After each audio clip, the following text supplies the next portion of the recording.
কোর্টের নির্দেশ ছাড়া সশরীরে হাজিরা নয়, জেল হেফাজতে থাকা বন্দীদের ভার্চুয়াল হাজিরার নির্দেশ। কারা দপ্তরের বিজ্ঞপ্তিতে ভার্চুয়াল হাজিরার নির্দেশ। সংশোধনাগার থেকেই বন্দীদের হাজিরার ব্যবস্থা, নয়া আইনে ভার্চুয়াল প্রোডাকশনের উল্লেখ।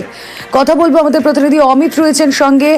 অমিত, কারা দপ্তরের এই বিশেষ বিজ্ঞপ্তি, হঠাৎ কেনই সিদ্ধান্ত যে সংশোধনাগার থেকে বন্দীদের হাজিরার ব্যবস্থা করা হবে ভার্চুয়ালি? দেখো, প্রথম থেকে এই বিষয়টি পরীক্ষামূলকভাবে চালানো হচ্ছিল করোনা পর্ব থেকে।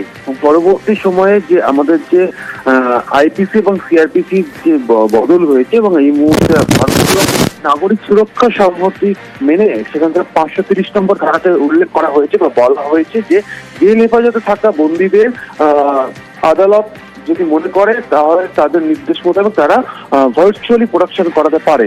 সেক্ষেত্রে গত মাসে ডিসেম্বর মাসের দ্বিতীয় সপ্তাহে কারা দপ্তরের তরফে ইন্টারনাল একটি বিজ্ঞপ্তি বা অভ্যন্তরীণ একটি বিজ্ঞপ্তি জারি করা হয়। সেখানে উল্লেখ করা হয় যে 15ই জানুয়ারি থেকে আমাদের রাজ্যের সমস্ত আদালতে জেল হেফাজতে থাকা বন্দীদেরকে ভার্চুয়ালি প্রোডাকশন করানো হবে এবং একই সঙ্গে এই বিষয়টিও মাথায় রাখতে হবে যে সমস্ত বন্দীদের ক্ষেত্রে বিচার পর্ব শুরু হয়েছে বা বিচার পর্ব চলছে এবং সাক্ষ্য গ্রহণ পর্ব চলছে আদালতে, এবং আদালতের নির্দেশ যদি থাকে কোনো বন্দীকে সরাসরি হাজিরা করাতে হবে তাহলে সেই বন্দীকে আদালতে সরাসরি হাজিরা করাতে হবে। অন্যথায় যে সমস্ত জেল হেফাজতে থাকা বন্দী রয়েছে এই মুহূর্তে আমাদের রাজ্যের সংশোধনাগারগুলিতে, তাদের প্রত্যেকটি 15ই জানুয়ারি থেকে কিন্তু ভার্চুয়ালি প্রোডাকশন করানো হচ্ছে এবং এই প্রক্রিয়া শুরু হয়ে গেছে।